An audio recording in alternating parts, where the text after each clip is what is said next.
Oke, assalamualaikum warahmatullahi wabarakatuh. Kembali lagi dengan saya Ronaldo Ahmad Sidik. Pada kesempatan kali ini, teman-teman, saya akan bercerita kembali mengenai asrama mahasiswa Islam Sunan Giri, dan saya akan menjabarkan sedikit mengenai asrama mahasiswa Islam Sunan Giri. Nah, pada video sebelumnya lumayan ya penontonnya sekitar 224 orang. Jadi ternyata asrama ini banyak peminatnya ternyata teman-teman. Maksudnya kalau kata kuncinya asrama ini mungkin untuk mahasiswa baru itu sangat dibutuhkan kayak gitu loh. Oke teman-teman, saya akan menjelaskan mengenai asrama mahasiswa Islam Sunan Giri. Asrama mahasiswa Islam Sunan Giri ini di part 2 nih ya, part 1 sebenarnya saya udah dijelasin. Nah mungkin sekarang lebih ke program kerja atau apa yang dilakukan di asrama Sunan Giri ya. Nah, sebelumnya saya sudah jelasin bahwa asrama mahasiswa Islam Sunan Giri adalah salah satu asrama mahasiswa Islam yang memiliki pola pengkaderan kayak gitu loh. Nah, di asrama Sunan Giri ini syaratnya tentunya teman-teman harus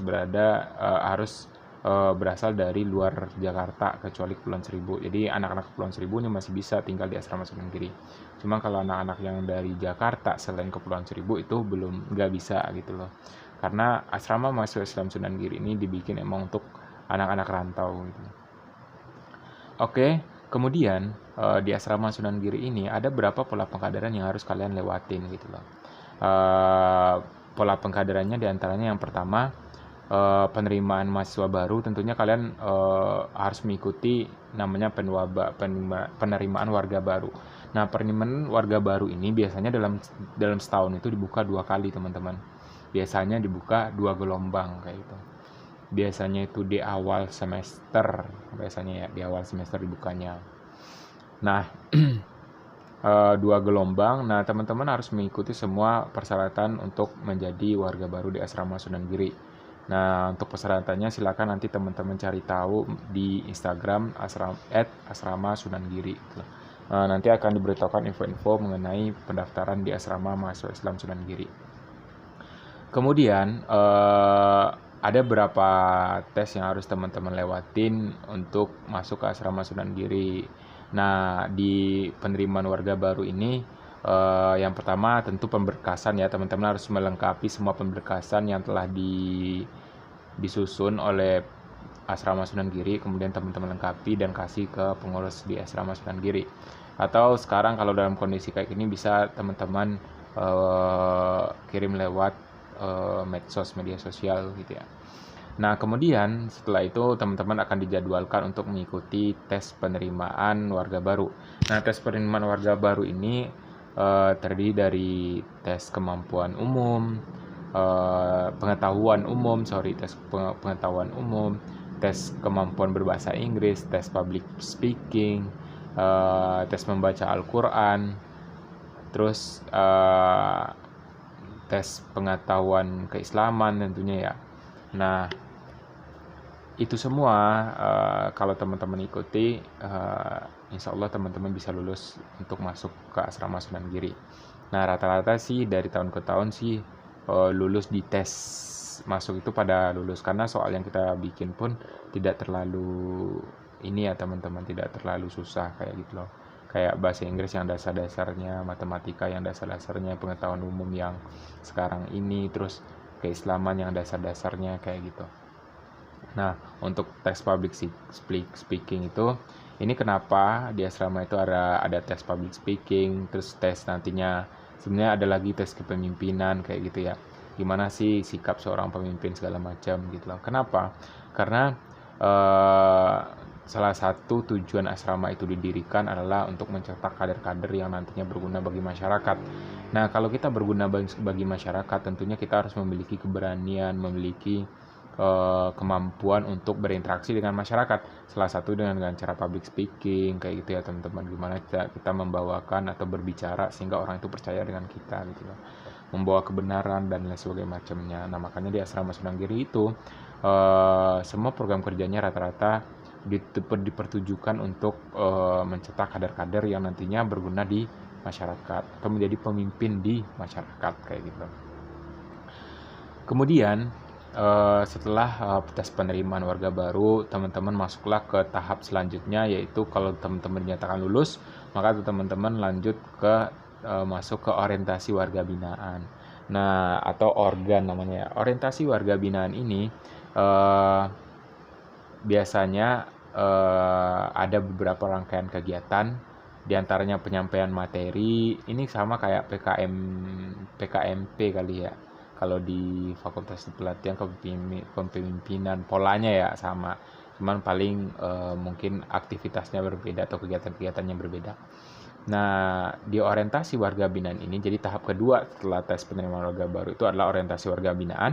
Nah, di orientasi warga binaan ini, teman-teman nantinya bakal melewati selama 3 hari, dan diantaranya ada materi-materi keislaman, materi public speaking, materi bahasa Inggris, materi kepemimpinan, materi organisasi. Itu teman-teman ikuti dengan prosedur yang telah disediakan oleh panitia. Nah, tiap tahun itu prosedurnya beda-beda tuh dari panitia, cuman kegiatannya sama. Nah, kalau sebelum COVID-19 itu ada beberapa di orientasi warga binaan ini yang membuat kader-kadernya itu bisa menghilangkan rasa takut sedikit demi sedikit. Rasa takut untuk berbicara di depan umum, rasa takut untuk menyampaikan pendapat. Nah, ini dilatih nih di tes orientasi warga binaan ini gitu loh. Nah, pada kegiatan apa? Yaitu pada kegiatan nanti ada di selang 3 hari itu nanti ada kegiatan kita nantinya. Kalau dulu ya sebelum pandemi itu kita ke Monas ataupun ke Kota Tua, itu kita disuruh untuk orasi, teman-teman. Karena ini kita mahasiswa ya, jadi kita disuruh orasi di depan banyak orang, terus kita nanti minta tanda tangan 30 orang gitu loh yang mendengarkan orasi kita. Nah, orasi itu terserah temanya apa, jadi serahkan kepada kita silakan mempersiapkan temanya. Nanti kita disuruh untuk berorasi. Nah, disinilah kebanyakan dari teman-teman tuh awalnya pada malu, tapi karena dituntut ya, dipaksa akhirnya pada mau kan. Saya juga dulu ngerasain kayak itu orasi di Monas saya dulu, teman-teman. Saya orasi di Monas di depan banyak orang, lihat banyak orang langsung orasi, ya teriak aja langsung, jadi nggak susah buat izin ke sini segala macam. Ya udah, kita udah izin ke Satpam Security terlebih dahulu ini untuk pembelajaran, akhirnya mereka menyetujui gitu. Ya, orasi. Kemudian setelah orasi itu awalnya malu, teman-teman, sumpah. Pertama kali mengucapkan assalamualaikum itu kayak malu banget, tapi ketika kita udah teriakan yang kedua, wah itu kayak plong banget, kayak nggak ada rasa takut. Nih takut apaan lagi sih gitu lah. Kita menyampaikan semua keinginan kita menyampaikan semua apa yang telah kita tulis kayak gitu kan. Itu pembawaannya juga udah enak gitu. Pertama doang takutnya pas mau mulai nih. Pas mulai itu kayak rasanya takut banget gitu loh untuk berbicara di depan umum. Akhirnya setelah berorasi selama berapa menit, nanti kita sama panitia itu dipantau dari jauh, mereka videoin. Setelah mereka videoin, nanti kita minta tanda tangannya. Nah, nggak cukup sampai di situ. Akhirnya setelah kegiatan berorasi itu, kita pun nantinya kalau dulu ya, ini kalau sekarang nggak tahu kalau pandemi. Kalau dulu itu kita disediakan roti sama selainya, kita beli roti sama selai. Nah, mereka meninggalkan kita di Monas dengan roti sama selai. Jadi kita nggak bawa duit sama sekali karena dompet segala macam disuruh tinggalin di asrama, HP segala macam ditinggalin di asrama. Kita disuruh jualan roti untuk biaya pulang ke asrama. Nah, sebelumnya kita kan naik Transjakarta juga udah dikasih tahu jalurnya kemana aja. Nah, biasanya juga paling ada beberapa panitia yang tinggal juga bersama kita. Tapi kita baru boleh pulang kalau seandainya jualan kita itu sudah laku, teman-teman. Nah, setelah jualan kita jualan lah dengan cara yang berbeda-beda ya, teman-teman ya. Ada yang jualan sambil menunjukkan kemampuannya kayak gitu. Ada yang jualan sambil kayak, Pak, saya kalau nggak pulang, kalau nggak kejual saya nggak bisa pulang, Pak, segala macam. Nah, ada yang dengan alasan kayak gitu, ada yang dengan, Pak, kalau Bapak beli saya mau nunjukin kemampuan saya misalnya. Ada yang dance segala macam kayak gitu. Nah, disitulah jiwa-jiwa inisiatif dari masing-masing kita itu keluar gitu loh. Jadi kita pengennya, pokoknya jualan itu gimana caranya habis. Nah, alhamdulillah pada saat saya dulu itu rata-rata sih kejualannya habis semua. Nah, habis semua karena di Monas orang lagi santai-santai, kita permisi dulu, terus kita sampaikan tujuan dan maksud kita, terus kita lihatkan kemampuan-kemampuan kita, akhirnya mereka mau membeli dengan harga yang mungkin lebih mahal, teman-teman. Tapi mereka tetap membeli karena bagi mereka, oh, ini membantu. Akhirnya alhamdulillah setelah itu kita balik lagi ke asrama. Eh, nggak sampai di situ, saya lupa. Nah, setelah itu, setelah orasi, kita juga sebelum jualan nih, kita juga disuruh untuk ngomong sama bule, teman-teman. Ngomong sama bule, pokoknya ngomong aja udah, siapin dari asrama, mau ngomong apa nanti sama bulenya gitu. Terus minta foto deh gitu loh. Jadi kita disuruh ngomong, cari bule, muter-muter tuh, panas terik matahari lah, panas terik matahari. Jadi kita disuruh buat ngomong sama bule berapa menit. Walaupun saya sebenarnya nggak terlalu bisa bahasa Inggris ya, yang penting ya udah, hello, how are you, sok-sok kenal gitu ya.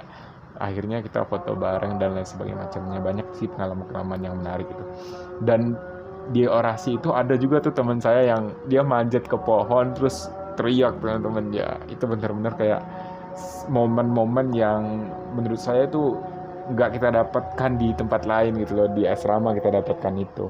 Makanya kebanyakan anak asrama Sunan Giri ini adalah orang-orang yang nantinya kalau dia mau mengungkapkan pendapat itu udah bisa banget, teman-teman. Karena itu tadi, kita udah dilatih dari awal kita masuk gitu loh. Selanjutnya kita dilatih juga untuk setelah kegiatan berorasi segala macam, ada lagi di organ itu namanya kegiatan sidang. Nah, sidang itu adalah, jadi sebelum organ disidang, setelah organ disidang lagi. Jadi sebelum organ itu menerapkan peraturan untuk selama orientasi ini, peraturannya ada apa aja. Nah itu kayak sidang beneran gitu loh. Jadi mereka di tengah, panitianya di pinggir, nanti kayak letter U gitu ya. Nanti kayak O, sidangnya di depan, panitianya membuat U, pesertanya di tengah. Nah, disitulah panitia sudah menyiapkan semacam rangkaian acara yang atau peraturan yang telah dibikin panitia. Nantinya ditetapkanlah di persidangan itu gitu loh. Nah, poin-poinnya sesuai apa enggak, akhirnya disetujui oleh peserta dan panitia. Setelah disetujui, itulah diterapkan selama orientasi warga binaan. Setelah orientasi, maka sidang lagi nih teman, sidang kelulusan dengan berpacu kepada peraturan yang telah dibikin tadi gitu. Kalau seandainya mereka melanggar peraturan itu, maka poin-poin mereka itu bakalan berkurang gitu loh. Jadi poin siapa yang paling tinggi itu yang nanti diterima di asrama Sunan Giri kayak gitu. Nah setelah mengikuti sidang segala macam, nanti ditentukanlah di sidang itu mereka lulus orientasi atau enggak kayak gitu loh. Nah, ketika mereka udah dinyatakan lulus orientasi, barulah mereka dinyatakan sebagai warga asrama Sunan Giri. Jadi teman-teman belum dinyatakan sebagai warga asrama Sunan Giri kalau belum mengikuti orientasi warga binaan. Nah, makanya anak-anak asrama Sunan Giri rata-rata nih sekarang nih teman-teman itu banyak yang menjadi pimpinan sidang di mana-mana gitu. Kalau ada acara RAT, rapat anggota tahunan, itu rata-rata anak asrama tuh udah pada mau tuh jadi pimpinan sidang. Wah, biar gue aja yang di pimpinan sidang, gue ngerti kok. Karena kita udah mempelajari di awal masuk asrama kayak gitu loh. Selanjutnya asrama juga mengadakan tiap tahunnya rapat anggota kan, sama kayak organisasi lain gitu. Di asrama ini tempat tinggal sekaligus kayak organisasi gitu ya teman-teman. Nah, itu yang kedua. Untuk yang ketiga, untuk yang selanjutnya saya akan sampaikan di postingan selanjutnya. Oke ya teman-teman, stay tune, tetap dengerin pengalaman saya di asrama Sunan Giri ini. Dan saya sekarang masih di asrama Sunan Giri.